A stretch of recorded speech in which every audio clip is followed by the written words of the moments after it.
You're listening to Art Affairs, episode 74. Today I'll be talking to Martin Wittfooth.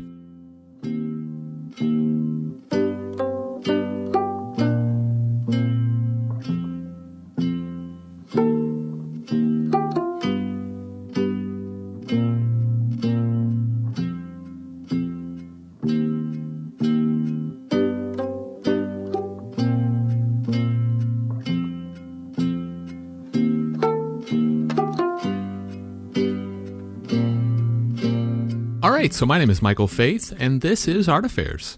Art Affairs is my attempt at shining a spotlight on the many wonderful people that make up this amazing art community, featuring conversations with artists, gallerists, curators, telling their stories.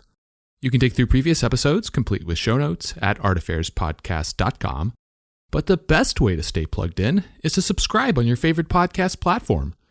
And if you're really enjoying the show and want to help support what I'm doing here in an even bigger way, check out the Art Affairs Patreon. Not only does it give you an opportunity to help keep the show going, but there are several community-oriented benefits as well, like getting early access to episodes and suggesting questions for upcoming guests. You can find all the information about that at patreon.com/artaffairs. You can also connect with the show on Instagram at Art Affairs Podcast. All right, so today's guest is artist Martin Wittfooth.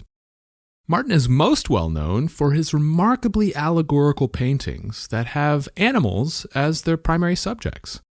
In our chat, we talk about the strong connection that he developed with nature early on in his life, growing up in Finland. We also talk about the powerful stories he's been telling through his work about humanity's destructive impact on nature in our world, the huge milestone in terms of theme in his latest solo exhibition, and a whole lot more. So I hope you enjoy my conversation with Martin Wittfooth.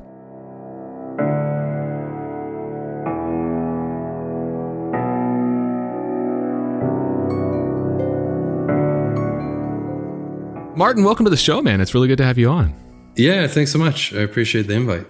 This will be fun. And first of all, we were just talking about this, and you let me know this earlier. Congratulations on the new edition. I understand you recently welcomed a new child into the family. We did, yeah. We so our first one, Magnus, who was born 2021, right at sort of, I mean, we're still in the pandemic, I guess, but right at the end of it. So we weren't able to have family visit or anything. Most of our family's in Canada, whereas the arrival of the second one, though there's a lot going on with it, it's been a lot easier. We've had rotating door family coming through, and we're in Savannah currently, and then heading up north again in the summer. But yeah, it's been awesome. It's the biggest thing one could possibly collaborate with somebody on, I think. Sure.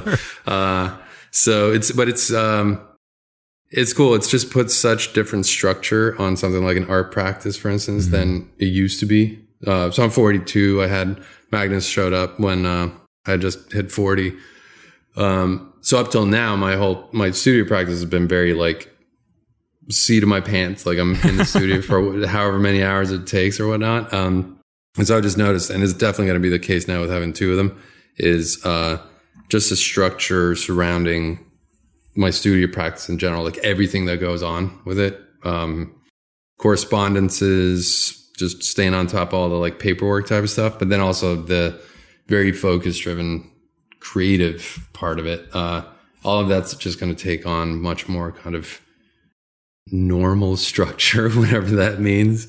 So that's really going to be the big thing where I'm about to kind of go. I've had to sort of do part-time. My wife and I have had to sort of figure out how our schedules work with both of us working, but I'm about to start up again sort of full-time in May.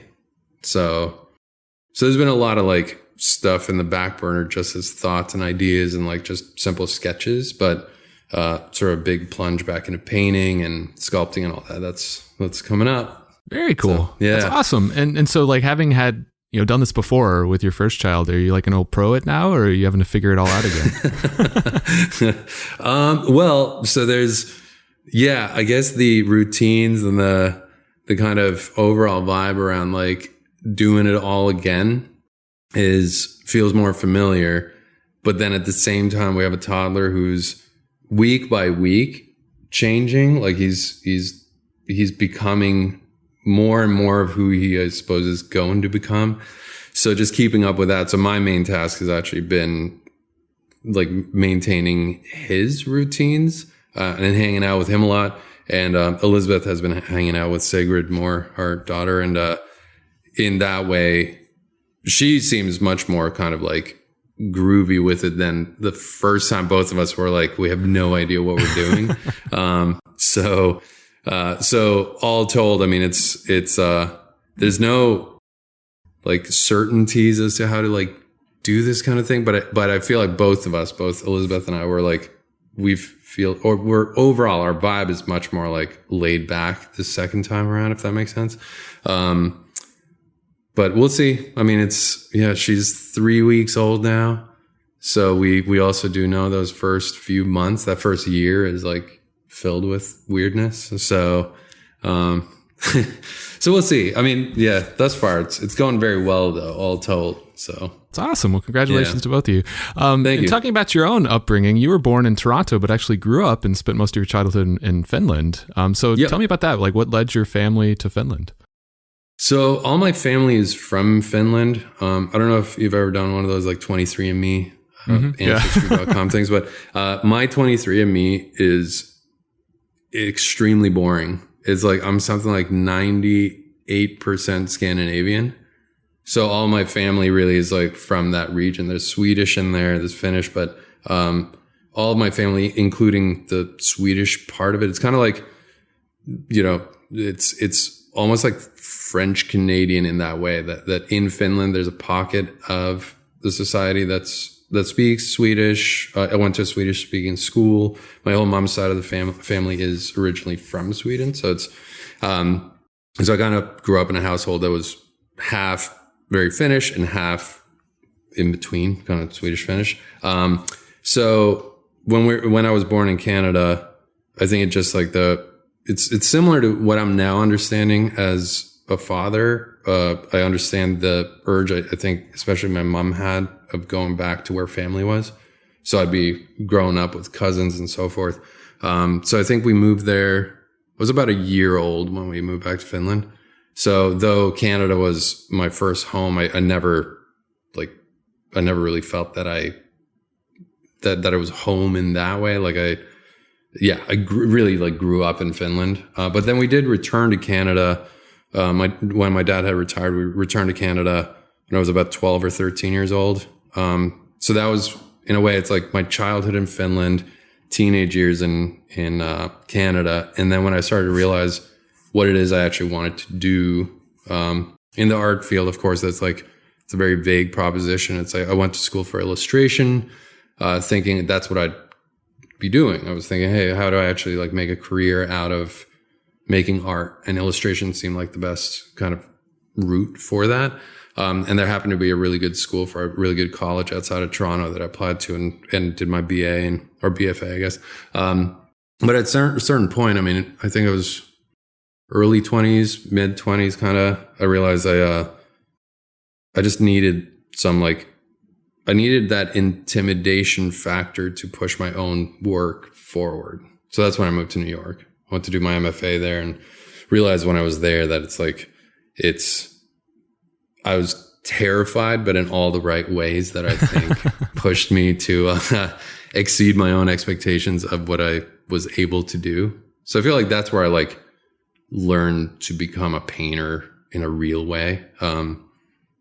Through tutelage with teachers, but also just being surrounded by artists you can just pop into their studios if they're welcoming that, and just learning that there's so much more for me to learn. You know what I mean? So thinking back to your time in Finland, while you were a kid, what was that area like? Was it really like nature rich? Was it an urban environment? What did you have around you when you were growing up? Yeah, so we lived in a town it's Finland. The whole population of Finland hovers around 5 million for a geographically decent sized country. So it's a very small country in population, which means there's cities, but they're not of a scale that we are accustomed to when we think of London or Paris or New York or whatever. But so I did grow up in a city, but my parents had gotten a cottage. Everybody in Finland seems to have a cottage. Now that I'm old enough to interface with other adults who purchase property or whatever, however they like set up their lives. But I just had a show in Denmark in September, and I saw all of them for the first time, like 15 years. And like everybody spends their summers at a cottage, whether it's theirs or somehow they're always at those things. So I grew up in the same kind of environment, like all summers, like we're talking not just weekends, but like we'd go there for 3 months at a clip. And the cottage was nearby. Everything in Finland, really, if you think about like how people set up their commutes and stuff, it was maybe like an hour and a half away, and you're now like literally on an island with no grid infrastructure. Most of them are updated to having all those things, but we didn't have that. We would take a boat out, and we had electricity, but we had like a well that you would pump the water out of it. So I had that experience, like as a kid, thinking this is just how you spend your summers, right? So I think that, coupled with also like influences from seeing a lot of like Northern European artwork growing up, in particular, I can think of like an illustrator that is quite well known, but in a very like niche way. John Bauer, he's an illustrator who illustrated children's books. And I think of growing up seeing that kind of artwork that very much incorporated the nature vibe there being very like evergreen heavy, and lots of mushrooms and lots of like dense forests that are also like very mossy. And there's very much like that vibe in my childhood when I think back of the first interactions I had with nature as a sort of like Uber theme, I guess. But in specific examples, like seeing John Bauer's artwork coupled with that upbringing, I think had a lot of impact in then what pushed me to paint the way I do. Right. Like I wanted to kind of like carry some of that in, but I feel I recognize too that that's largely also subconscious. Probably I haven't like thought about it much, but then now looking at the archive, the kind of work that I've been making, especially the paintings that incorporate more of these kind of like dark settings. I don't mean dark in a dystopian way, though that's there too, but more like these dark kind of deep settings. I think some of that owes to having been in that kind of environment a lot of growing up, you know? Yeah. Kind of permeated through your subconscious. And from what I understand, your grandfather was actually an illustrator and, a cartoonist. What kind of art did he create? Was it commercial illustration? Was it more comics? Yeah, it was more like, it was kind of like, they were very funny. So we have a lot of them left over there. My mom has a lot of them actually in her house too, but he never managed to, like get that up and running as like a full blown career. He died at 32. So he died when my mom was only 2 years old. He died to polio just after the war. Right. But up till then, I mean, it seemed more like an outlet for him to, in a way, also journal his experience. So there's a lot of these single panel. They weren't like comics in the way of like, panels telling the story. They were like single images most of the time that had a story in them. And they're very endearing. There's ones of him and my grandma in a fishing boat, but the fishing line is stuck on something. And there's like a fun, almost like an inside joke in there, but knowing my grandmother very well, I understood like how it was very funny. And the kind of gestures that he was able to capture people's essences with was very pure. There was just something very like enviable to me, because I'm very much a different, I have a different methodology when I think of those things. I maybe overthink them and like prep them and like sketch and erase and whatever. And he had this kind of gestural line that he'd often just do with ink and watercolor. There was like no going back, but in that immediacy of how he translated those kind of experiences that he was putting down, like they're very effective. And I wish so badly to have, first of all, like met him, but also to have seen him flourish to something else beyond that. Right. But at 32, with a lot going on leading up to it, I don't think he could ever really like nourish it in that way, But I know that definitely had an impact. Maybe there's some genetic component to it as well, like that come to me, that even the desire to make artwork in the first place. But I think having his artwork to look at growing up had a pretty significant impact on me wanting to do so as well. So was that part of what sparked your own creative interest? Just wanting to make art yourself?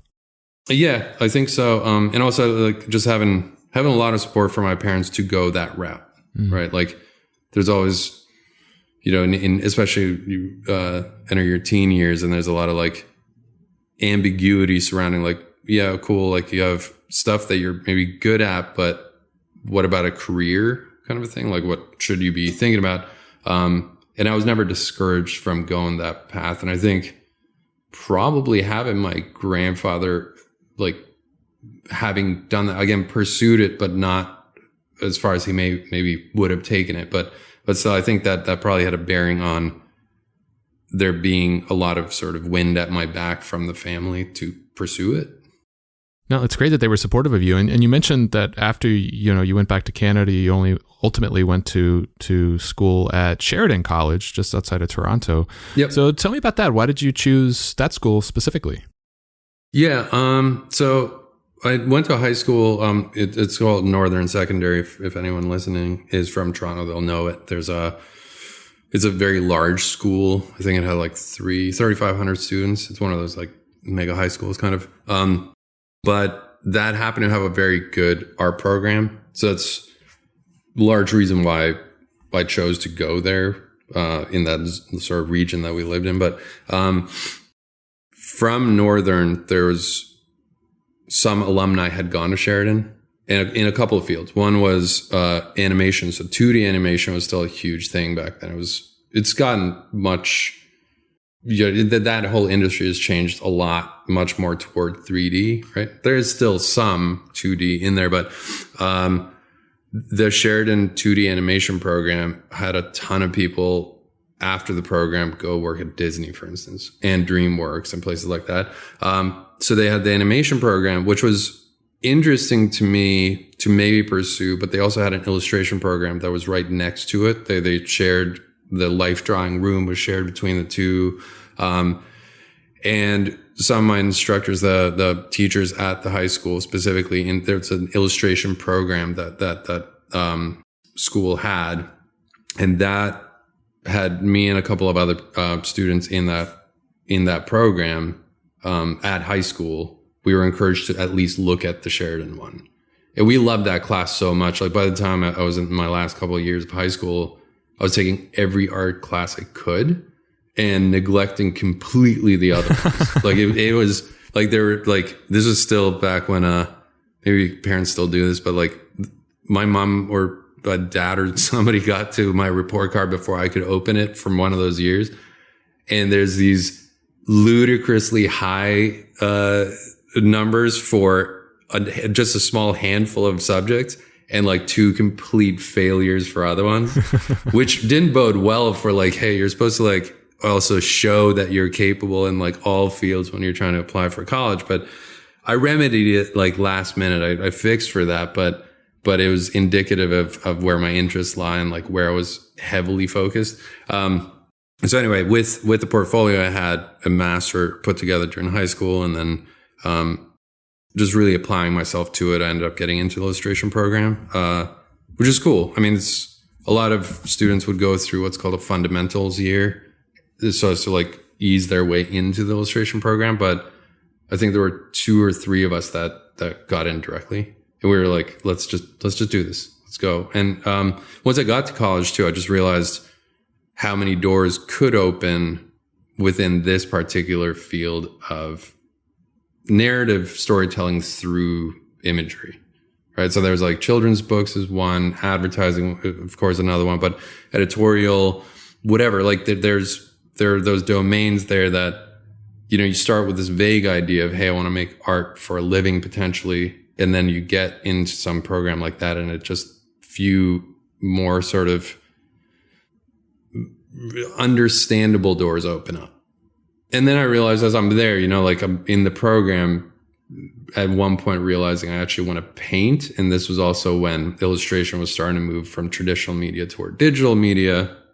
So there I was learning painting, but still with the language of illustration with it, right? Like trying to make often like metaphorical, perhaps even allegorical kind of images that point at something. They're pointing at a theme. They're pointing at an idea, but visually there's no words to attach meaning to, right? So I think that was fundamentally important to how I then ended up painting when I just became a painter, like whatever that means. So while you were in that BFA program for illustration, what led you to decide, or what motivated you to move in the direction of paint instead of some of these other avenues of illustration that you mentioned?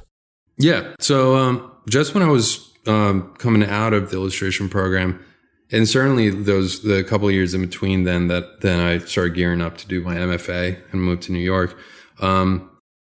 La Luz de Jesus Gallery out in LA.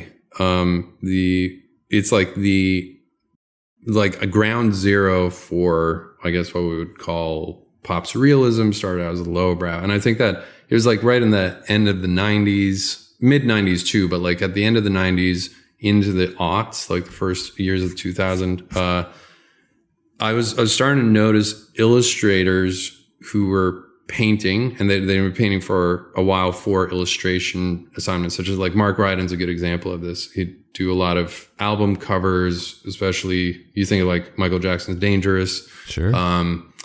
Red Hot Chili Peppers, I think he did one for. Like he'd do stuff in the illustration realm, but then I think his first show was at La Luz de Jesus Gallery. Billy Shire is the owner and proprietor of, there's Wacko, is this super fun just weird shop that you walk through, and then you find this gallery in the back. And I remember somehow it came across my radar that, hey, there are illustrators painting that are also shown in these galleries. And I got heavily like inspired by that idea. And somebody who like just really like, I think he's like the reason I'm painting today, because it completely like solidified for me that you, first of all, can do this, but you can have a lot of fun doing it and making very like organic type of work that sometimes illustration, depending on which avenue you pursue, it's not so open, right? If you think of like an advertising gig, you're very buttoned down as to what you're going to be delivering. But it was Joe Soren. So I saw Joe Soren's work, and I saw it with, in conjunction, he did a show with Eric White, who then ended up being my thesis advisor when I moved to New York many years later. But when I first saw Joe's work, and I think he was shown at La Luz de Jesus, started to sort of piece together. I got very like derivative of his work for a while there too. A lot of my stuff during college was, like this is something that younger students, if I am asked for advice sometimes, is like, what would I advise? I would actually, from my own experience, I would kind of advise like just to learn how to develop your own voice. Do steal a bit, but don't go and then turn around like, hey, this is now my work and I'm going to like pitch this as to sell it. I'm saying steal enough that you learn what is happening in images that you really enjoy. Because for me, it was a matter of just like really just like falling so deeply in love with these new artworks coming out. Because I've been looking at classical works for a long time to just like learn the general idea around painting. But now there was this new work, like brand new work that was doing something really fresh within the painting realm for me. So I just started making artwork as illustration assignments for those particular classes that had a very much like a Joe Soren-y voice to them. And eventually, thankfully, I was like, okay, cool. I'm like now starting to dig through a lot of other stuff and creating this kind of mosaic of different influences. But for a while there, I was really like driven toward painting and having fun with painting and learning painting through not just Joe though, like Mark Ryden was a big part of it. Other artists that specifically were coming through at the time, La Luz de Jesus, and then there was like Copro. Back then, Copro Nason Gallery opened up, or they had been open maybe for a while, but I started to see more and more galleries kind of showing this kind of style of work. And that was encouraging to me because, it showed me that there's at least that avenue to follow once you're in that dreaded space outside of the institutionalized like boundaries of school. So once I left that, like I started getting some gigs when I was still in college, illustration gigs, but I was always painting them. I wasn't doing digital.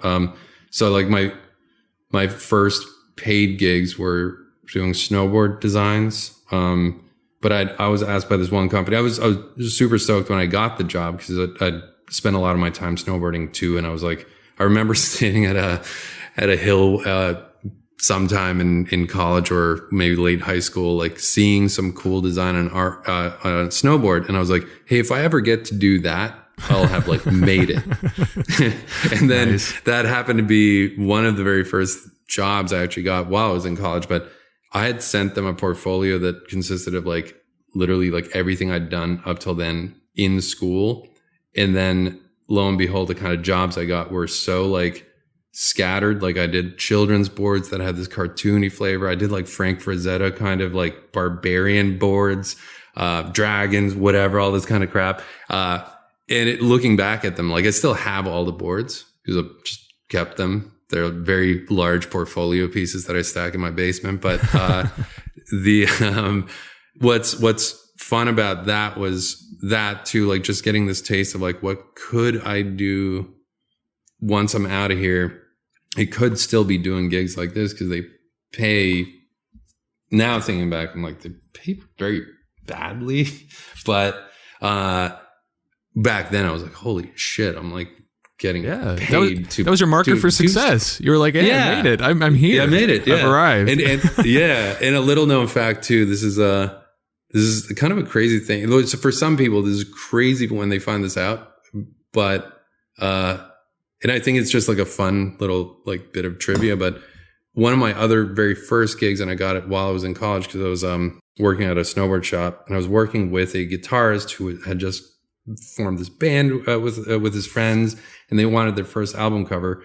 So there's a band called Silverstein they're huge. Now they're huge in a very certain genre.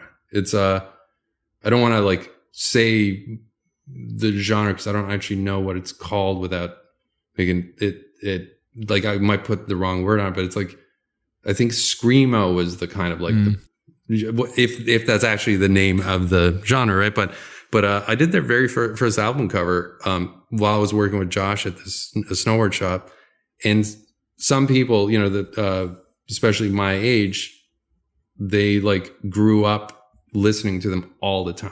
Like I even ran into somebody recently in Savannah at a concert for a band that I've done album artwork for since. And they're like, hey, how'd you get into this? I'm like, yeah, I did artwork for this band called Silverstein. And he's like, wait, what? Like it's so that was another thing too, is that very first foray into album artwork too has then become like a very consistent thing that I, even though now, like, you know, in the many years that have passed since, my artwork's very much my own in the way that if I'm to do an album artwork gig or something, they're getting one of my paintings, right? Right. So it's not going to be an illustration assignment that has me doing much of something else. But it was interesting that was just thinking back, like that was the first time I did that while I was in college. And since then my artwork's become very, very different. If anybody sees that for a Silverstein album cover, they'll be like, this is not the same artist, but it is. I made the robot that's holding his own heart. So, yeah. So coming out of that like bachelor's program, it sounds like you were still, I guess, keeping several options open. You could maybe go into commercial illustration and do some more of the snowboard style gigs, or you've already started to explore the gallery side of your art career. And then you go into your MFA program. So do you go right into the MFA studies right after your bachelor's degree, or did you take some time off to explore some of these different things? Yeah. I took some time off in between me graduating my BFA and doing the MFA. I think there were 4, if not 5 years. It was just during that time I was continuing to do those kind of gigs, but right out of college, I mean, there was still like retail jobs and whatever, like just to be able to pay rent. But what was interesting is once I got that sort of itch that then became a sort of burning desire to just go do New York, whatever means I could, right? In my case, though, being Canadian, I needed a student visa or something. So I thought, okay, why don't let's see what MFA programs are out there that could fit. And there's Illustration as Visual Essays, the name of the one at School of Visual Arts in New York that I pursued. But leading up to that, I had been sending my portfolio. At that point, I had started getting a little bit more like buttoned up in the way of like personal paintings that I was sending to specific places. But one of the ones I sent it to, there's La Luz de Jesus. I think they're still doing it, but they have a yearly show called Everything But the Kitchen Sink, and kitsch spelt with like the kitchen, spelled with the kitsch word in there. So it's very like tongue in cheek. It's very fun because it's very like open to just submit your work. And if you get in, you're hanging on these hallowed walls, and there's hundreds of artworks up. I mean, it's all salon style hung. So I sent my work in there and got in. And I remember it was the first couple of paintings I sent to the first one, because I did 2 years in a row. The first couple of pieces have no bearing on what I ended up then making with my work. Like, they're unrecognizable. But I believe that at least like one of them like sold. So it like gave that just enough of that feel of like, hey, cool. My first like sold physical painting has now entered the universe. So I did it again the following year. And at that point, just leading up to that show, from the encouragement of having done the first one, in that year, I just sort of started landing on what became like the precursor, the first like rough organic matter of the kind of work that I have been doing since. Oh, nice. So like I started making these paintings that were much less derivative. There weren't stylized humans in them. Started actually just doing like inanimate objects, and my first like just animal paintings. And they're hilarious to look back at now, but I feel like they were very important in that they set the tone for then what I started really developing. And once those paintings went out, they got into that next installment of that same show, and they did well enough. And I think they sparked something in Billy Shire to say, hey, let's do a more feature show. And then my next show, just before I went to do my MFA, was a more like just maybe it was even a 2-3 person show, something like that. Like it was a series of work. Like it wasn't a single painting along with hundreds of paintings. Like I had my own wall. It was very much like, hey, this is my very first like professional show, I guess. So that was just like a month before maybe that I moved to New York that I had that show.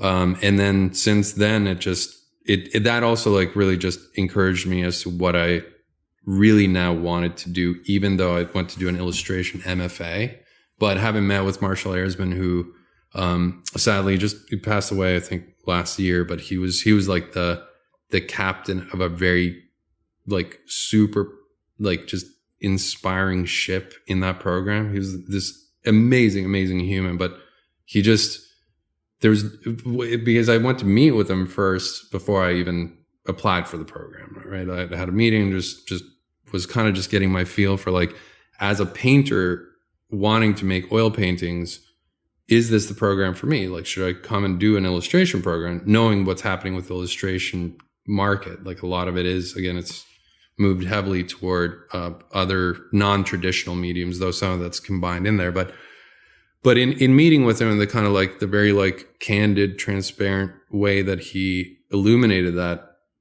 prospect for me, it was so encouraging, because it was like, no, you use still like the language that illustration has surrounding it, but the kind of assignments that we're going to be doing in this program, they are much more sort of self-directed. They're going to allow you to really like dig into the thing that you really want to do, rather than us trying to usher you in directions that maybe take you away from the thing you're really passionate about. So that convinced me to apply for it. They take in 20 students a year, so it's a very like tight program, but I got in, and then my entire time spent there was to really just start to really explore, like, can I be a painter's painter while still, again, like, I'd still take illustration gigs that now that I had some portfolios out there, but getting a much more sort of focused sense of these 2 years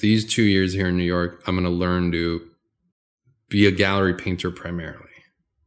Yeah. Or at least somebody who's painting personally significant images. And now I've got a much better sense too of like where I might be able to send them to be seen, shown, sold, that kind of a thing. So, yeah. So was it challenging? Because it seems like just before you going into your master's program, your art career is starting to kick off. You had these shows at La Luz de Jesus, which you had, seen from afar as this kind of beacon of the early stages of pop surrealism. And wow, I'm actually a part of this now. And then you're going into a master's program where you need to focus on your schooling. Was that challenging to kind of juggle both of like the early stages of your art career developing at the same time while you're attending university? Yeah, no, it's a great question, but it interestingly, it all lined up very well again, because of the nature of the program itself allowed for, and also very much encouraged that while you're there, they want students to start to become involved in actual illustration assignments. In my case, pursuing gallery shows. And as it happens, I ended up getting my first really feature show, my first solo show at Copro, back then Copro Nason Gallery, which lined up, the opening for it was, I think, like a month or 2 months after I graduated. So my thesis for my second year, because you want to, in the second year, you're making like a body of work, whether someone's focus is to make a children's book, they would actually produce the book. If somebody's making a bunch of editorial work for, say, like a New York Times op-ed kind of a thing, they would like build a body of work that is very much focused in some kind of domain. Mine ended up being, I'm going to focus on my show. So all of my schoolwork regarding like actually doing assignments, all of the instructors too would more on a mentorship level, just talk about the paintings, not say, hey, this isn't in keeping with this assignment that's very specific. The second year became very much more do your thing, but we're going to give you the appropriate sort of framework with the right people around you to just really like massage that. So there was actually very little class time that second year. It was much more, you met with your thesis advisor. So as I mentioned, mine was Eric White. And Eric and I would meet like once a week, and he would just take apart what I was working on sometimes and just be like, you can do better. You can do better in this, or do this. Look at this artist over here. Go talk to this artist. Like he also just introduced me to a lot of people that then I ended up like becoming very good friends with in New York. And like it just, the whole thing had a very like organic vibe around it. So by the time I graduated my MFA, I had much less of this sense of like, well, what the hell do I do now? I was already kind of doing it. Right. And that first show at Copper Nason was also very successful. Like it just did really, really well. So it just, it just set me further up to know that this is, there's going to be rough times. It's still going to be awkward. It's like still figuring things out. But I had so much at that point, like encouragement that I was pursuing the right thing. And then as of then, it just all started to sort of fall together according to some kind of at least like abstract plan when I had first moved there, Yeah, no, that's amazing how, coming right out of your MFA, you already have kind of established yourself in the art community. And obviously you've had several solo shows since at several different galleries, including Rock LaRue. Shout out to Kirsten, who is a former guest of the show. Nice. A few at Corey Helford, a handful of others, most recently at Gallery Polson. Do you feel that having a strong relationship with these galleries is an important component to your career, the career of a modern day artist in general? Yeah, 100%. I would say to that it's the industry itself seems to has had to sort of like realign itself to, for instance, just like Instagram collector artist weirdness. Because a lot of artists, I think, will just they'll just get approached by somebody, and now they're the dealer of their own artwork in a direct sense, as well as the producer of it. I find that having a good relationship with a gallery where you can actually have your work really shown the way it's supposed to be shown too, right? Like, because so often in the last decade and a bit, but really in the last decade, it's become so sort of like we become so used to seeing images of what people have created, images of stuff in people's studios, but it's in some ways seemingly replaced for some people, like this sense that no, but there's still this like physical object that has presence, especially with regards to scale and like just the experience of having a whole show, a whole series up on a wall. And I think that galleries that really know what they're doing, they champion that in such a degree that I think they're invaluable. And I hope that they continue to be successful forever. But I do know that in that industry itself, like the business side of it, has gone through some just weird fluctuations. Especially, you think it's something like the pandemic shut down galleries for a while. Like a lot of them, especially in a place like New York, you have like the Chelsea district has something like 400 or 500 galleries in just a few blocks. Many of them went belly up. Not the blue chips; they're still around, but. And not just because of something like COVID making it so that people can't go to those places physically, but I feel like from what I've also seen just with galleries I've worked with, so many of like the sales parts of it are happening online often before anyone has a chance, or if they ever have a chance to actually see the show in person.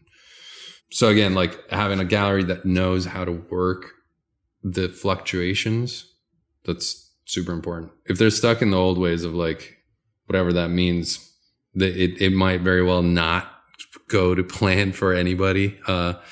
So anyway, the galleries I have worked with though, and continue to work with, like they're very good with that, and that keeps me happy because my main focus always should be time in the studio making the work, and then I hand it over to somebody who knows how to display it and certainly knows how to also sell it to people, right?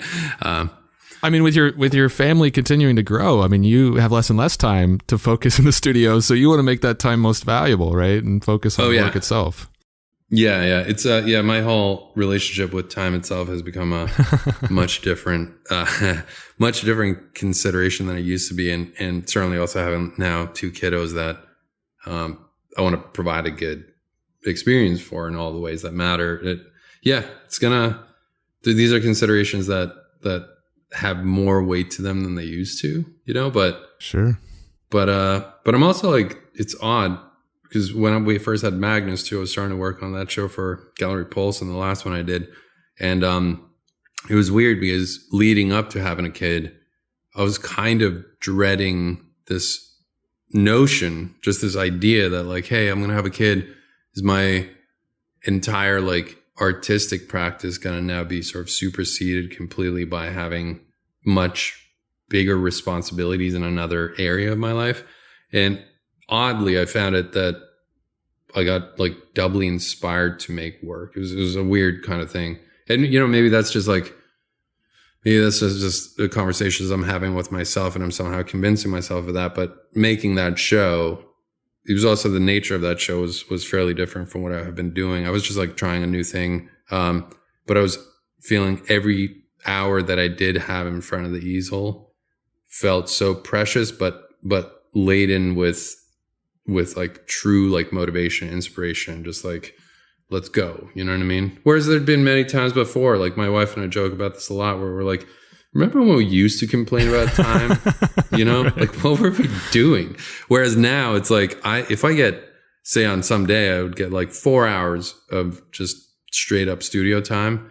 They're not squandered on anything. Like I'm phone off, the headphones on or whatever. Like if I'm in the studio by myself, I'm just like putting something on that puts me right there in the zone. And I'm not distracted by anything. Some worse days I am, but like, it all depends on, amount of sleep you've done and stuff. But really I've found that studio time as of late has a whole different like aura around it, because it's so, as I said, like so precious. It's very much to be celebrated when I can do it. So now that's super interesting, the way that different constraints can make the work more meaningful in some way.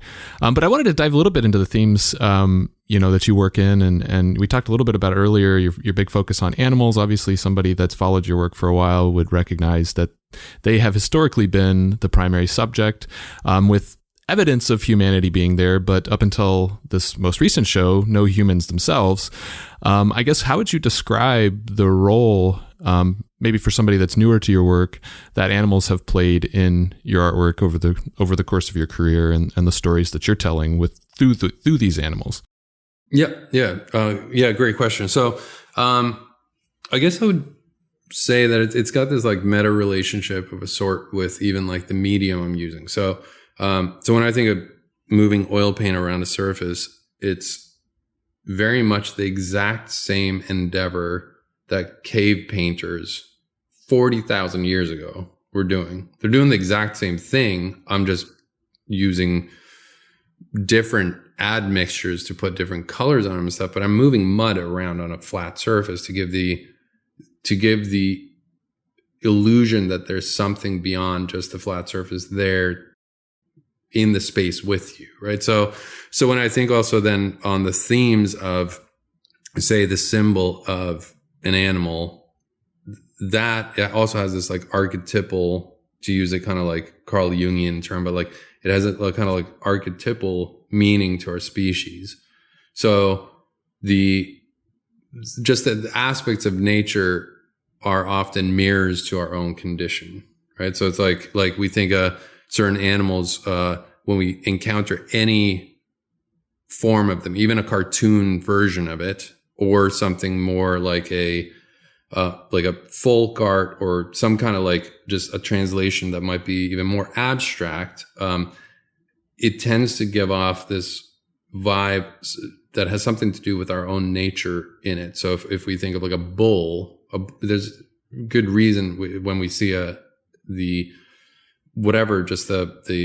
image of a bull in whatever way it comes at us, it can tell of some kind of thing that has more to do with like our own natures as we know them to be something to do with power. Often also like these strange ideas surrounding like, masculinity, femininity, virility, even like all those kinds of things are trapped within those symbols.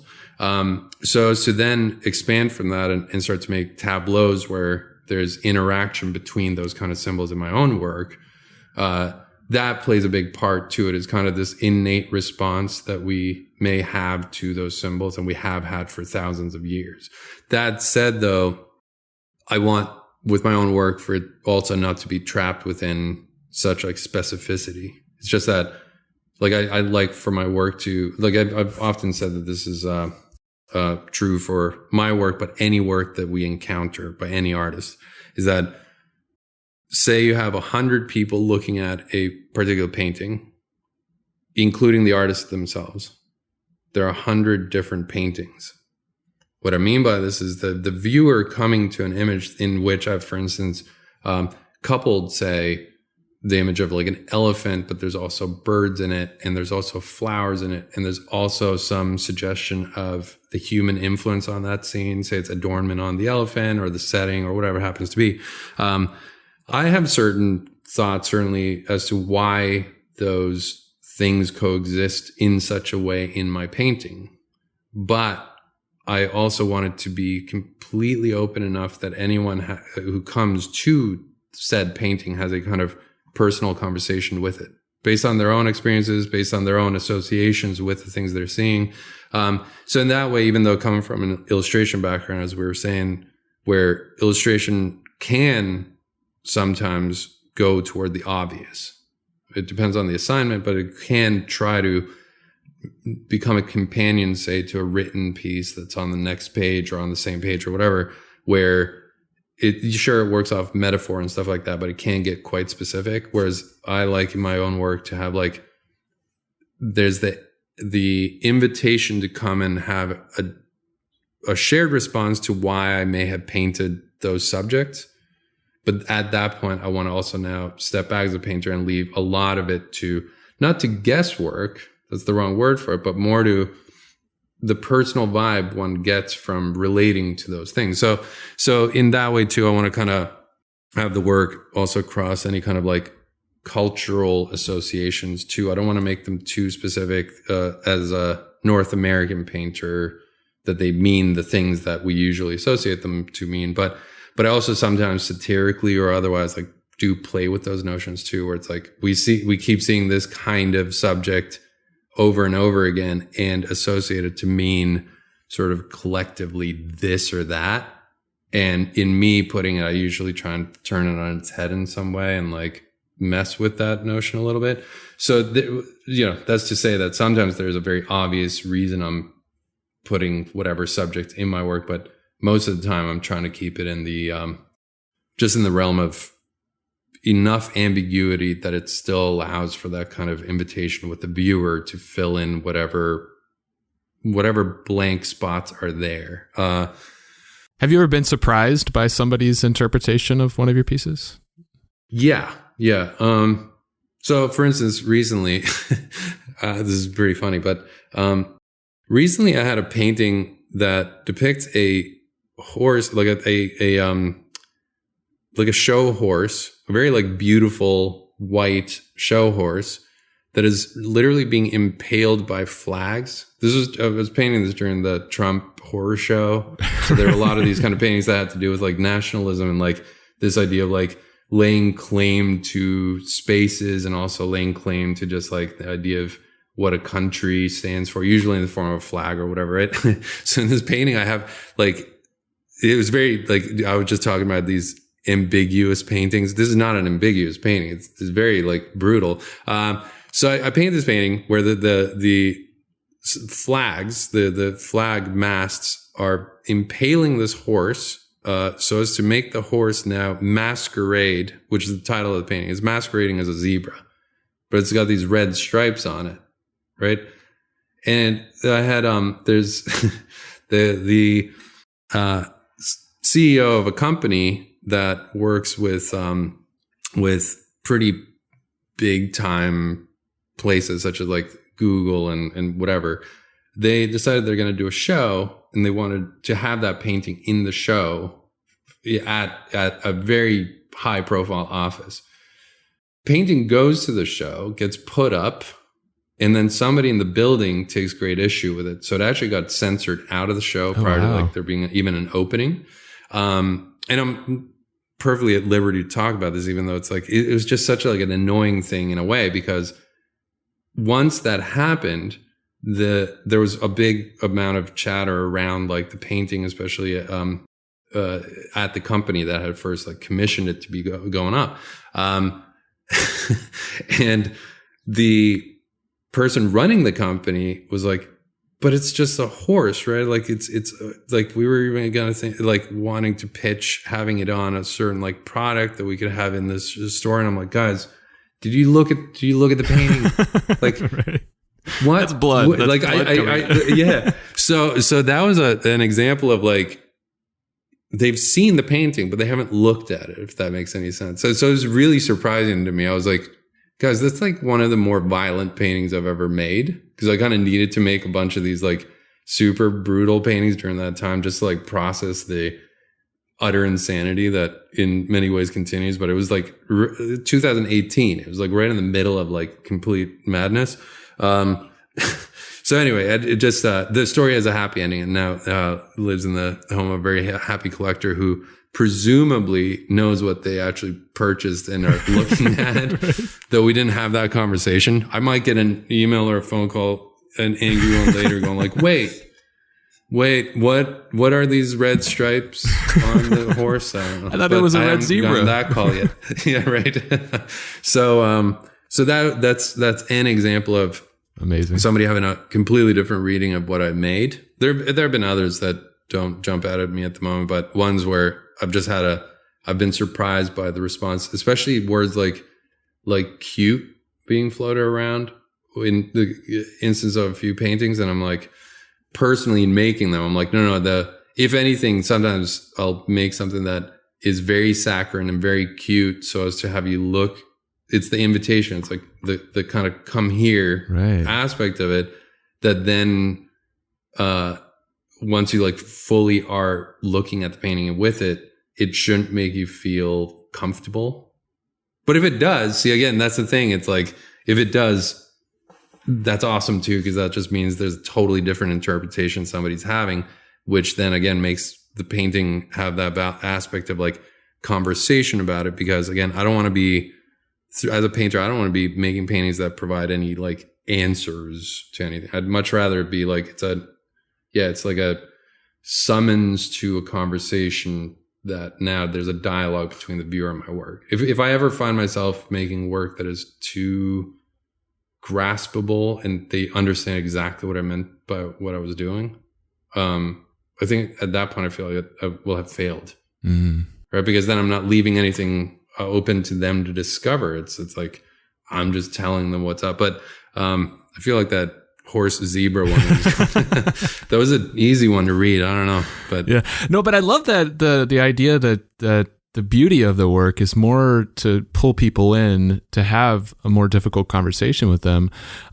Early in your career, a lot of those conversations were around humanity's disconnectedness with nature and the impact that we have on our environment because we're not connected to it. You talked about the show in 2018 more about heavy political themes. Your most recent show, more commentary around social media and sort of the emptiness of that in our lives. I guess, how do you feel about art's role in making an impact on some of these really large, important social issues that a lot of people struggle with? Where do you see your art playing into that and participating in that? Well, I've always felt that's the kind of work that's always attracted me as well. Like I'm completely happy also to be looking at something that has much more of a decorative like reason for existing. Like there are many examples in that sphere that I would say are important for me as a painter to developing my own voice within that. I've looked at a lot of stuff that, classical works and so forth, that they're not out to sort of like upset the apple cart of society at the time. So you can think of examples even being like, though they were kind of doing their own upsettedness in the way of like how we approach painting and so forth. But like, for instance, like the pre-Raphaelites made beautiful paintings, but they, even in their very name surrounding their movement, it was very much about looking at painting prior to painting becoming stagnant and weird under the tutelage of Josh Reynolds, who was both their instructor, but also became their nemesis, because they're like, hey, we want to look at like what painting was trying to achieve also in terms of just stuff to do with like magic, like the Arthurian legends coming back and so forth. But another example too of somebody who made incredible paintings, but they were really just, they were fantasy paintings of their time in a way. But like Albert Bierstadt, if you look at like Frederick Church or Bierstadt, they were in a way like they weren't documenting stuff like, for instance, Goya would, about like revolutions and like violent things that needed to be spoken about through work, but that they in a way more had you just reappreciate perhaps just natural beauty in its grandiose ways. Like Bierstadt famously he would see a scene, especially from the New World as it was then, like prior to cameras and stuff, being able to actually take accurate shots. He'd go, here's a mountain somewhere in North America that looks impressive, but wait till you see it in my painting where I'm making it 40% larger and like just like throwing all types of like industrial light and magic kind of special effects at it. And they're amazing paintings, but ultimately they're not societally challenging us, right? They're not challenging paintings in that way. So anyway, so just to think on paintings though, that paintings and other kind of works that have had that impact on me to actually think of my work as maybe a conduit more to process heavier subject matter that has to do with topics, issues, whatever that are ongoing in my time as I'm making them. Goya comes to mind. Goya is a great example of it, but there was a show that I saw at the Guggenheim many a moon ago called The 1930s, The Making of a New Man. Really interesting show in that. Have you been to the Guggenheim before? I haven't, no. Okay. Definitely like one of those bucket list things, depending on what show is there. Like they've had incredible things come through, but why I mention the venue at all is that the Guggenheim is set up in such a way that you're walking up essentially a tower, right? So it's not flat walls. There are a few rooms that have like interior spaces that are 90-degree walls, but it allows for the kind of experience where it becomes chronological, how you experience the show. So that show, I remember having great impact and sort of a lot of just motivation for me to make more work that is more sort of about things, the things that might make people uncomfortable, but we need to look at them. So in that show, it started with George Gross and Otto Dix drawings from the First World War. So they're in the trenches with just ink and I think graphite. And they're these like really quick, crazy drawings. But I think of like George Gross's work, for instance, especially what followed after the war, it's not that they're just journalistic. They also like get to the really brutal stuff. Like they're not just trying to sort of sketch what's there. They're also putting a lot of like the almost like Hieronymus Bosch level of like the hellishness of what they're seeing into those drawings, that you're confronted with that at the very beginning of that show, right? So you're entering the show at the First World War. And as you start walking up the Guggenheim, you start to see art that came about during that time, that some of it went toward propaganda too. There's like a bust of Mussolini that is Mussolini's profile, but from every angle. So it's like his head. So if you see the statue, you're just seeing Mussolini's profile, but it's so like nightmarish to look at too in a way, because he's the same every angle. He's kind of looking at you at every angle. It's like a beautiful piece, brilliant piece, but also like horrific. And the show concludes in the artwork reclaimed or gotten from the eagle's nest of Hitler's like bunker or whatever, like his like hideaway, which when you see that the artwork on display there, that's very like romanticist and very much kind of from like European golden age of painting, those kind of like very like idealistically painted figures and stuff like that speak to, in a very dark way when we think about its context, it speaks to this idealization of the ideal human, which is a very like limited scope and scale. And look at what happened as far as like, if you take that notion and like run with it, you're going to end up in a very like abysmal, dreadful place. So just brought up that show as like as an example of where, you'd see in a show like that, there were so many examples of different ways by which artwork like has a part to play in how we not only like process the time we're in, but how we can reflect on the time that's passed. So in my own work, I feel like that's very much something that I want to celebrate and be wrapped up in, because I at that point too, I feel like I can voice something about my own sort of my own unique take that is also a collective take, and that we share a lot of the same kind of viewpoints with a lot of people, but like my own take on things in an allegorical way. I feel like I want to do that primarily also as like personal therapy in a way, like in a way, like I'm kind of like thinking on the world that's happening outside of me. I don't want to be like a distant non-observer that goes, hey, there's much more like comforting things happening over here. Like being able to process them through my paintings. I feel like I'm not getting like, in a way, I'm not getting like overwhelmed and swept over by the dysphoric feelings that might be associated with if you just try and ignore them or pacify them in some other way or whatever. So in a way, it is a personal reason that I'm doing that. But knowing how much artwork has affected me when it speaks to issues, also makes me believe that as a service of a sort to try and do that, so as to have other people be able to reflect on it. I think that that's important to me because I know that it's significant to me. So why shouldn't it be significant to other people who might perhaps see that in my work, depending on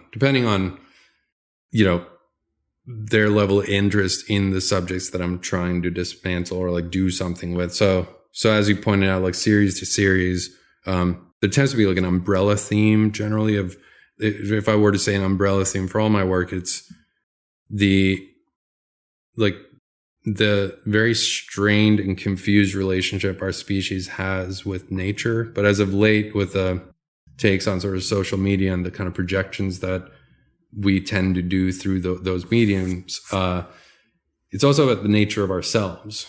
Like a lot of how much have we tamed ourselves or domesticated ourselves to become a species apart? Because we're still driven very much, if you look at like social media and stuff, we're still driven very much by those kind of primal concerns, like sexuality or just body image has so much to do with, especially when it's this kind of like virtually curated affair. It's like, it's very much still hung up on the kind of coding that's there from our very inherent nature or like evolved nature. But we're getting further and further away from maybe even like addressing that's truly at work. Right. It's very much become a thing where the human story seems to be very hung up on like speaking of its own progress without really having any like mirrors up to look at its past at all. It's just going further and further into just its own kind of bizarre, its own reality. I mean, that now with a lot of stuff coming up also with our tangling with something we've started to give, I guess, sentience to whatever that means. Like the whole AI aspect of it is starting to become so bizarre too, because who was it? Was it Marshall McLuhan or somebody like that? It was somebody else maybe, but I think it was Marshall McLuhan saying that the human species is the caterpillar that will give birth to the butterfly of the machine, or something to that regard. And it seems to become more and more true that we are becoming much more just device trapped, right? Like it's whether it's our phones or whatever the format is. But you mentioned a lot of the work that you do being sort of an emotional outlet of some of these feelings, in a way. And a lot of these things are heavy. I mean, a lot of the themes that you deal with are very heavy. So I guess, are you hopeful about the state of the world? I mean, you have 2 kids now that are going to inherit this earth after you and I are both gone. How do you feel about that? And is that a source of concern for you? It certainly is. I mean, social media, that whole realm is just, it's so tricky to like really understand what its implications for our species is, because surely it's got a lot of potential and it has potentiated a fair amount of things in the world that otherwise would never have come about. But it's also an extremely troubling place when it comes to all types of topics, not least of which being like, what are people's sources of information anymore? Like it just like the fact that it's also like wrapped up, all media outlets have to play that game. There's very little in the way of like truly any sense of understanding, like where do we go for authenticity anymore? Because it's also even in like what people are posting from the personal accounts, it's like generally speaking, you get the sense that there's a lot of artifice. It's a very like artificial way by which we even understand other people's experiences at this point. You're seeing like an idealized version of it. And it seems to have a ton of implications, especially for young people, which I can now say that seeing as I grew up prior to the social media. So I'm looking in on it going, like, I can see how it affects even me and how I'm trying to engage with an audience too, as somebody using that media to show work to people who might be interested in and so forth. But I'm thinking with kids in tow now, like, what's it going to look like in, like, say 13 years, 14 years, right? Like, Magnus will be 15, Sigrid's going to come up on 13, whatever. Like, what is social media going to be then? Because it's right now, if they were that age now, I would be super worried. And I know that sounds like really dorky, but like, I would be worried. Like, there are many reasons why one should be worried if somebody's, like, living their day-to-day experience with that as a with that black mirror as a kind of way to interface with other people, what they themselves ought to look like, what they should be engaged in, all that kind of stuff. But that said, to your question though, I do have a ton of hope, but not in it used to be more of this kind of utopian sense. Like, if we could only solve the problem with, like, say, like, the president of the United States or whatever, right? If we could only solve whatever, like, larger thing, all other things would fit into place and it would be fine. But when have we ever as a species been that way? We haven't. We've never, like, I think that there's like almost like a platonic kind of ideal that sits in the core of our being that dreams of a time in which we're rid of a lot of, like, toxic stuff. But it's not that long ago that those kind of, like, just topics were played out in battlefields that took the entire world with them and ended.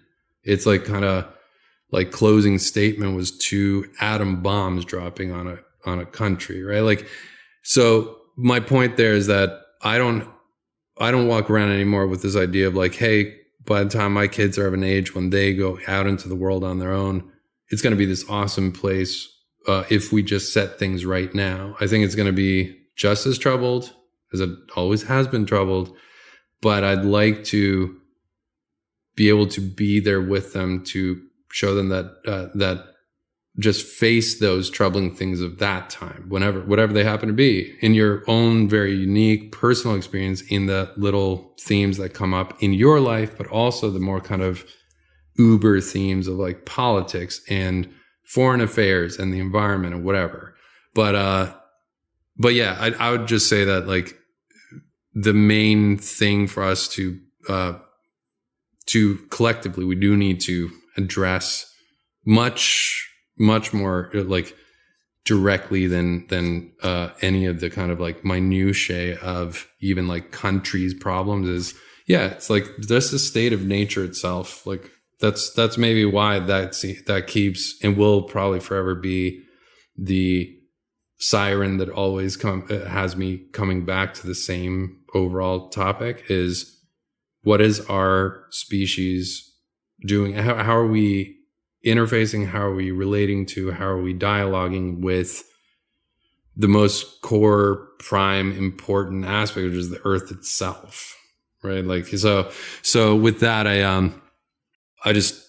don't know what the solution, if there is one, because there are likely, they're going to have to be many of them, but we're going to see a lot more strange things happening with regards to, like, climate before we can really do anything about that. So that, if there's, like, a really big worry for me, it's just simply that we end up being so far gone in our own, like, particular species specific story that in the meantime we end up in a situation that is untenable. And we briefly saw that, how all of a sudden it just takes something like a pandemic, which is not going to be the last pandemic we're going to see either, right? It takes a pandemic to all of a sudden have the entire world freeze.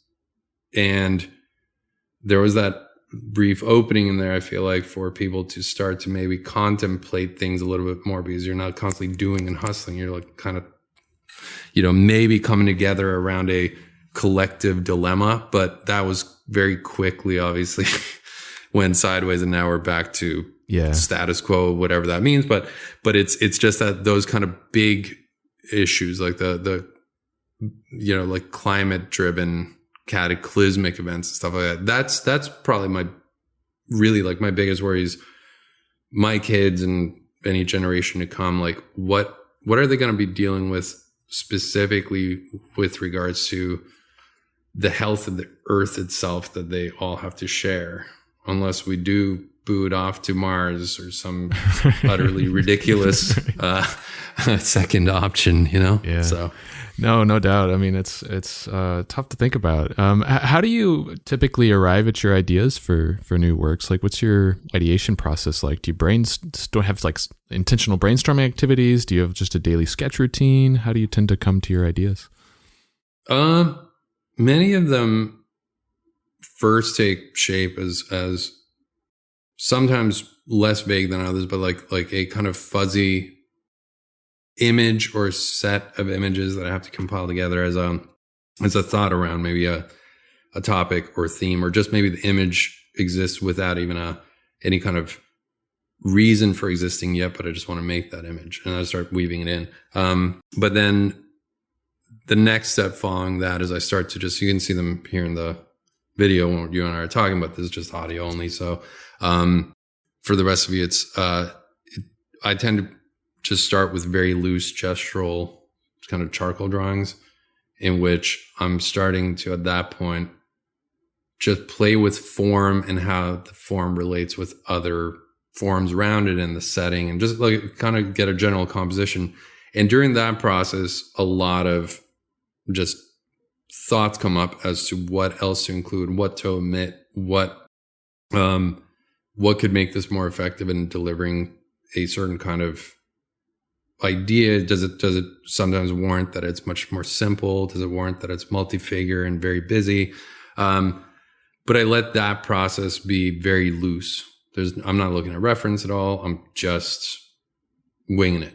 And I feel like that's always been the best sort of starting point, because I feel like there's like just a freedom to it where I'm not hung up on the outcome at all yet. I'm just letting it all happen. But it starts to then also establish like a painting size, perhaps. Maybe I've been looking at a blank canvas I have in my studio that I want to do a painting on, but I'll often do the drawing to that size. So I'm also, the movement surrounding those ideas starting to come together as linear forms.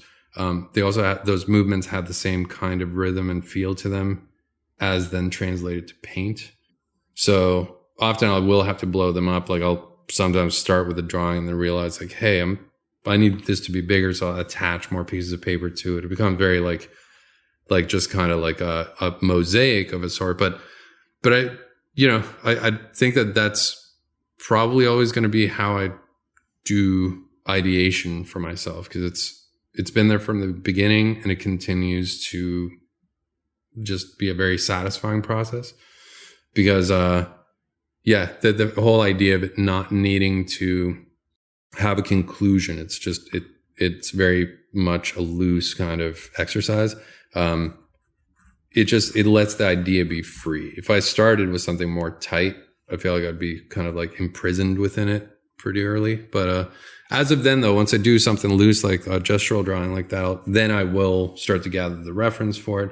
I've been doing a lot of 3D sculpting as of late too in the last few years, where just to like have real ownership over the reference that I create, I just tend to create my models, pose them, and like just set them up that way.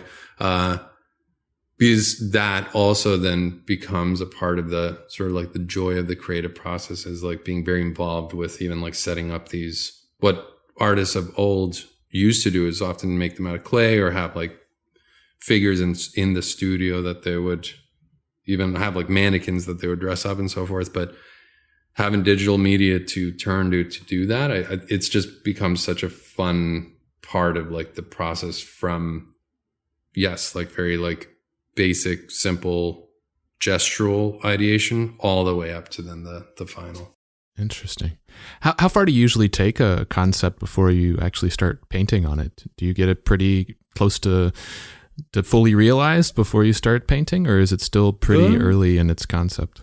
It gets fairly far. Before I start to paint it, I have the palette figured out. I have like a pretty dynamic sense of like the light and shadow relationship, which again, like the 3D sculpting aspect helps me with that quite a bit now.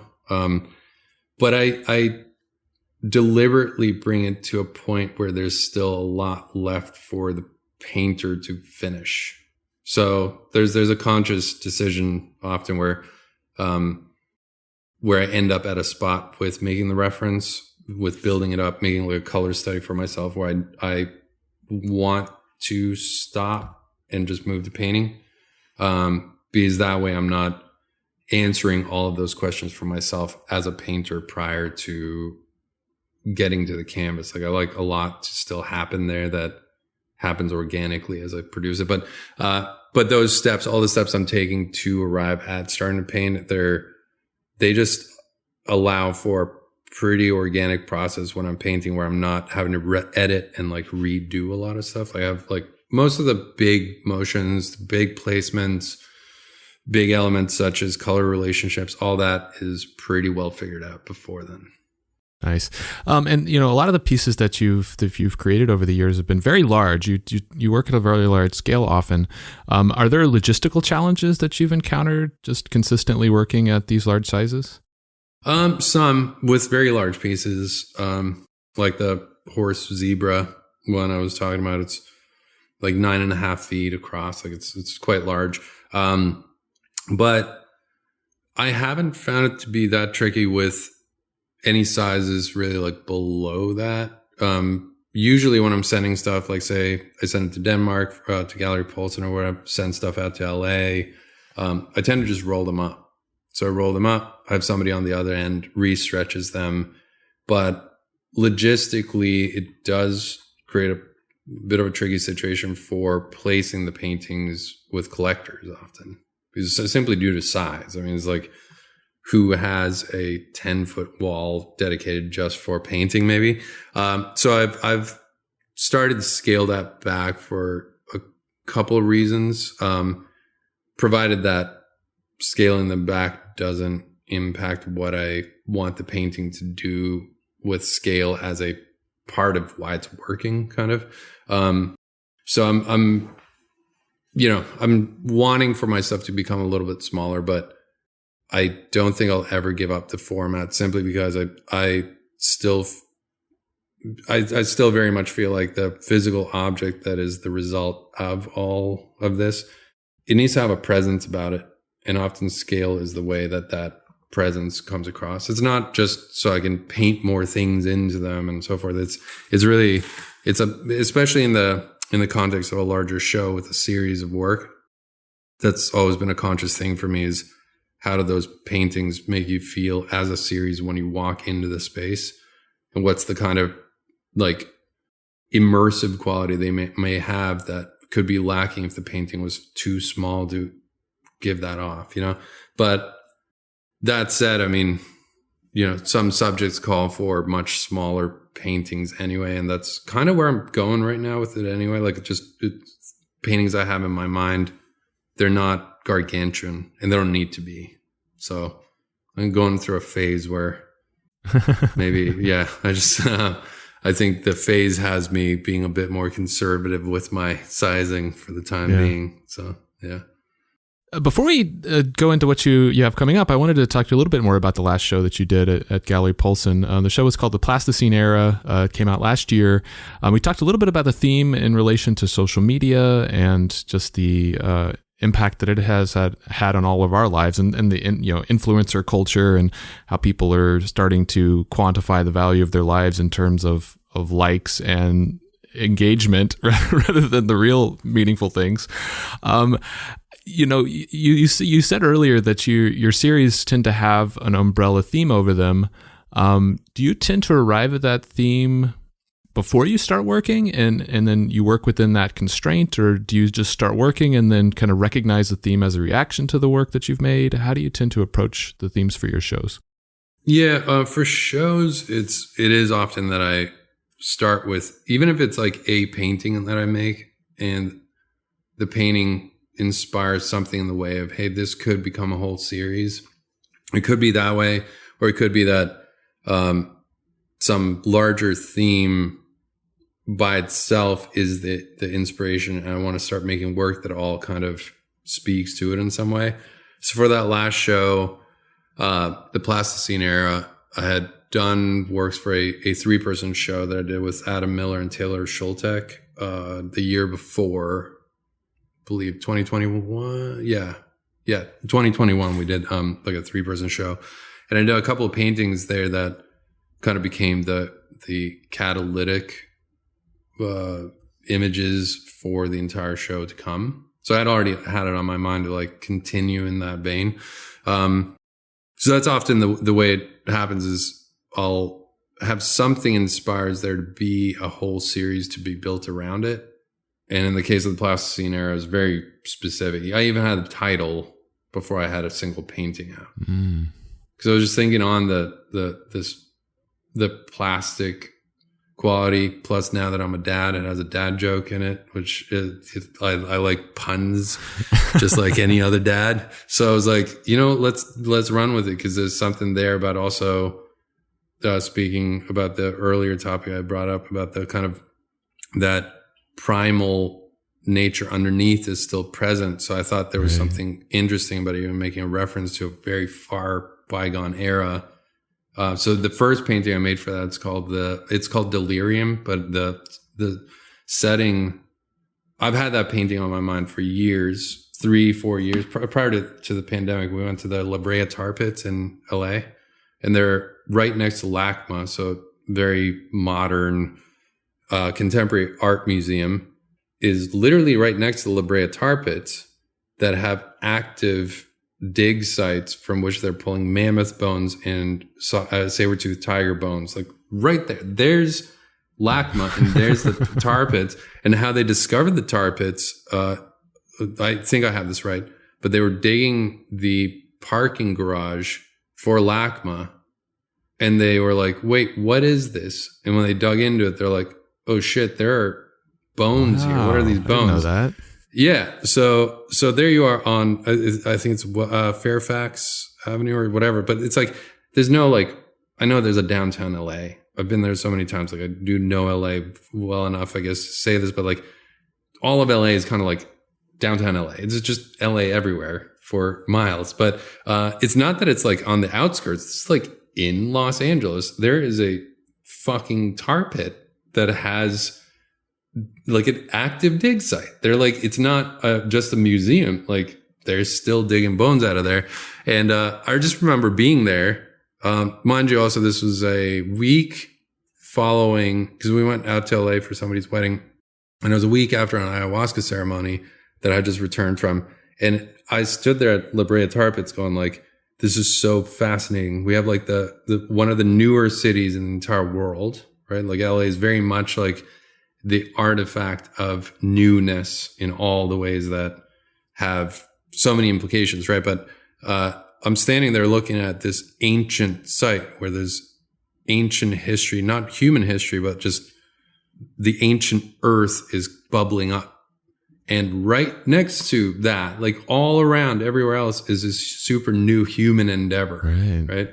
New structures, new cars going by, everything's like new on top of the old, which then had me realize I have a painting there, but I might have a whole show from that. So I made that painting Delirium, which features this mammoth in a tar pit, kind of like sinking into it, all these frolicking influencer kind of people like going about their like party business around it. And on top of it, they're repainting the elephant too. They're having this grand old time, but they're at this tar pit setting, and some of it's like sinking into the earth, and there are mammoth bones that some of the figures are posing on top of and so forth. So that was the trigger for the rest of this series. Like it was very clear from there where I could go with it.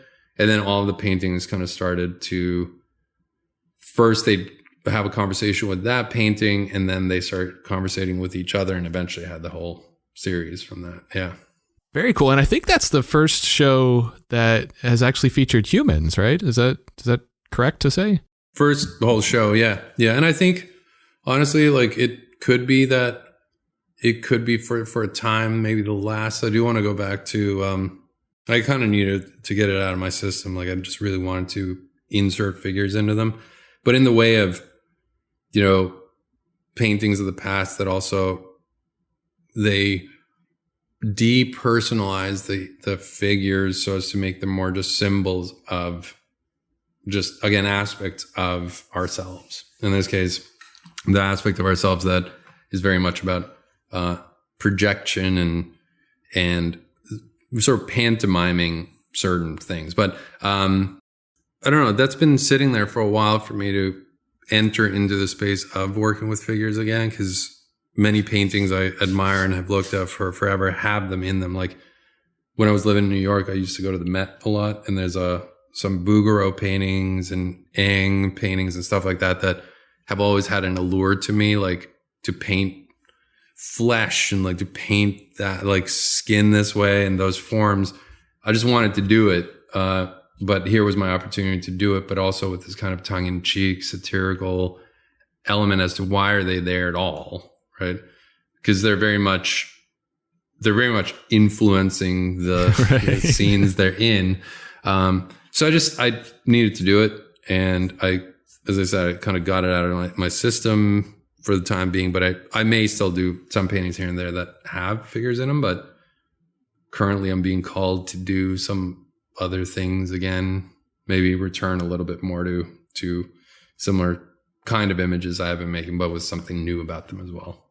Awesome. Well, that's a great segue to talk about what you have coming up. You mentioned earlier when we were talking about just your, new fatherhood experience that you're going to be going back into full-time in May. Is that to work on something new that you have coming up? I haven't consciously, I haven't booked another show right now, just so I can get my engines back up and running and like have work coming out. There's something I can't yet talk about because it's still going through the solidification of it being like a thing. But that's going to be something that happens in the fall, and not involving many artworks or anything like that. But it's actually I'm in a spot that I'm very happy with regards to what I'm getting back into, because there's nothing in the way of like concrete deadlines surrounding it yet. I just want to start a new series, and I like the idea of starting a new series and then booking a show this time, rather than have a show and now I'm like, oh man, okay, how many months do I have? It's more like, let me start the new work, just have it be free from any hang-ups. It's not like tied up with anything. And then the show will come at some point. So I can't, at the moment, I thankfully can't say, hey, I've got this thing coming up in X amount of months. It's more, it will come, but for the time being, I'm looking forward to the summer where it's just like, just get back into painting, just start putting some fresh ideas down and see what happens from there. But Is that new? Is that new for you? Do you normally have the show booked well before you have the idea fully fleshed out? Yeah. There were some years there too, earlier in my career, where I had like a solo show a year consistently for like many years. But I've since slowed that way down. Where now. Yeah, this would be the first time I'm doing it this way, though, where I'm going to do a significant part of a new series before I book it. And that's very much had to do with just the logistics and otherwise like surrounding, like, let me usher these kids into the world and actually hang out with them for a while, rather than be like, hey, cool, let's see them occasionally in between painting. The last couple of years have very much been, did have that show in Denmark, so I was in the studio quite a bit, but very tight boundaries around studio time. And just now with welcoming the new one into the world, I've just taken a 2-month time of like, I'm teaching right now online and stuff, and just kind of like easing my way back into like the like full scale production as it relates to generating new paintings, sculptures, stuff like that. But yeah, there are exciting things about to happen. But again, I'm glad they're not tied up to anything concrete yet, which is previous me would have said that's it's like an enviable thing to get to. But here we are, so it's good. Anything formed in terms of concepts that you've already started to kind of gestate on, or is it still too early to? Still too early there too. Yeah, there's nothing really that I can speak to there other than I guess I would just say like duality. I'm very interested in like the duality and also this overall concept of obsolescence. Just to give you a little like clue, I want to look at a world that very much is moving in a certain direction while leaving a lot of stuff in its past, but in a way where it becomes not appreciated and cherished part of our past, but more obsolete. It's no longer useful to us. Wow. So I don't know. That's great. That's powerful. There's a lot to work with there. Yeah. That's great. Very cool. Anything else that you have coming up that you want to put on people's radars? Print releases, events? Yeah. Like that? Yeah. Actually, well, anyone peeking in on, say, my Instagram, probably best place would be Instagram, but also my mailing list. If somebody signs up for my mailing list on my website, fear not. I'm not somebody who you're not getting your inbox flooded by stuff. Like I really send it very infrequently, maybe once a year, twice a year, depends on what's happening, right? But if somebody signs up there, they'll get a heads up about it. But I am doing a couple of print releases very soon. I'd say probably within the next month, 2 months or so. So that's coming up really soon. And then I think at some point this summer, I'm also going to make drawings available for my studio because I haven't done that yet. And I just feel like that's more approachable to a lot of people than necessarily the larger scale paintings and that kind of thing. So that idea is forming very soon. But those two things I would say in the meantime, before any events are coming up, the prints and the drawings will be, yeah. And both of those will be announced on your mailing list? Yep, mailing list and Instagram. But I'm just saying if people do want to sign up for the mailing list, it's a good way to get like the first word about something. I will post it on Instagram too, but that often gets lost in a lot of other stuff. You may miss it. So if you want a safe bet, mailing list is the way to do it. Very cool. So last question, and this is something that I like to ask everybody. Who is one artist that you'd like to see me have on the show? Man, there's plenty of them. Let's see. So I could be nepotistic and say like good friends of mine, which I have no issues doing. But let me just think. Somebody who I think would be super interesting because he's like just such an interesting thinker and also an incredible, just creative person in all the ways that matter. But Christian Rex Van Minnen would be amazing. Oh, nice. Yeah. Very cool. Van Minnen is like, he's gone supernova with his career too, but like he has the same kind of starting point, like in that he was shown with galleries that we mentioned. But there's something that's happened with his work too over the years where it's like, it still retains the essence of like his inspirations in the beginning have been, like, vanitas or like floral painters from, Holland, like the Flemish kind of, range of it, like Rembrandt, people like that, but he's done something super like just nutty within that to contemporize it in a way that I think has huge significance, not just for painters, but like I just feel like his paintings and his sculptures and stuff, they address the cacophony and the confusion of our era in a perfect way. So he'd be amazing. Awesome. Besides that, I would just say, here's me being a nepotist, but Adam Miller would be awesome. He just recently painted a church in France in a month. I think he had a month and a half. They painted the ceiling of a whole church in a Renaissance Baroque kind of a way that served as the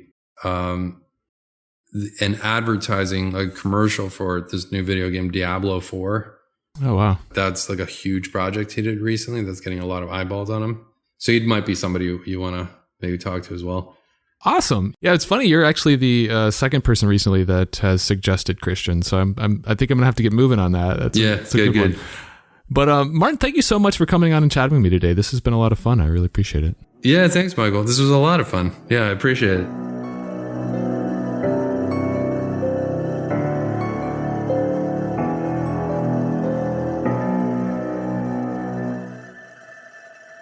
So that's it for this episode of Art Affairs. I hope you enjoyed my conversation with Martin. I found it super interesting how his education and the early stages of his career as a gallery artist lined up so well. By the time that he was getting to the end of his bachelor studies, he'd sort of set himself up to go in one of two directions. Towards more of a commercial illustration route, like the early snowboard graphic work that he'd done, or the other way was towards a gallery art career and really developing his own creative voice. Still telling stories through his work, i.e. illustration, but the stories were more his own. So he had both of these paths in front of him.